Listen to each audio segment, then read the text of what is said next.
Il est né en Algérie et aujourd'hui, il est le leader dans son domaine. Il nous donne une leçon que je vous invite à écouter. Et je pense qu'un Algérien qui crée sa boîte, il n'est pas enfermé à vouloir la créer forcément en Algérie. Il y a une diaspora qui est énorme. Il ne faut pas se limiter, quoi. Sur le risque, écoute, moi, je voulais te dire que j'ai grandi aussi en Algérie, pas à Alger, mais à Oran. Et j'ai pas fait Polytechnique à Alger, contrairement à la majorité ici. Mais je savais déjà que je voulais créer ma boîte à l'époque. Quand j'étais déjà au moment où j'étais ado, j'avais déjà en tête en fait que je consommais beaucoup de littérature et de contenu qui se produisait aux États-Unis sur le sujet de la tech en fait. Paul Graham étant un des plus gros contributeurs à cette culture-là, en fait, c'est le ayatollah de ce monde, qui est toujours d'ailleurs actif. Hein. Si vous ne connaissez pas Paul Graham, je vous invite tous à faire beaucoup de lectures donc c'est Paul Graham, et vous allez voir, il y a des essais qui sont écrits d'ailleurs sur un site HTML qui a codé lui-même, qui est dégueulasse, qui est vraiment des années 90, mais qui est hyper profond. Et en fait, je savais à l'époque que je voulais monter ma boîte, et donc je voulais d'abord cocher la case études, parce que les parents, tout ça, faut valider. Donc je suis venu, j'ai fait des écoles et ces trucs-là, et ensuite je me suis dit, ok, maintenant c'est fini ce truc. Maintenant que j'ai fini et c'est la fête, je peux démarrer. Donc j'étais pas en mode c'est un risque. Et en fait, il y a un autre truc aussi, peut-être, c'est que quand je suis arrivé, je n'avais pas de bourse et mes parents ne pouvaient pas me payer mes études. Et donc j'ai reçu zéro de mes parents en euros.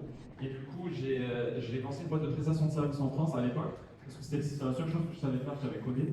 Et je me suis dit, ok, vas-y, fais un peu de prestation de service, peut-être tu vas trouver des clients. Donc j'ai fait du porte-à-porte au début parce que je ne connaissais pas mon réseau, ça je ne savais pas ce que c'était.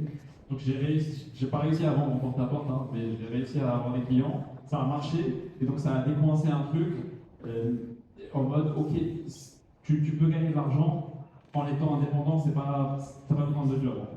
Et ça, plus j'avais vu quand j'étais ado beaucoup de projets sur les forums. C'est là où on parle d'inspiration, c'est quand tu vois des gens devant toi faire des choses, ça décoince un truc dans ta tête parce que tu te dis ok, il est comme moi, il est moins smart que moi, donc je peux le faire, tu vois. Et en fait, j'ai vu ça sur des forums à l'époque, c'était incroyable, parce que le début du web, ça rappelle un peu le début de la crypto dernièrement, mais tu avais des gens, des gens incroyables qui, sur les forums, levaient des fonds et lançaient des projets, et tu les voyais devant toi et créer leurs équipes sur des forums, c'était fou. Ils ne se connaissaient même pas, ils avaient des pseudos à l'époque, c'était pas leur nom, donc tu connaissais pas, tu savais pas leur âge, tout le monde montait sur son âge pour paraître plus vieux.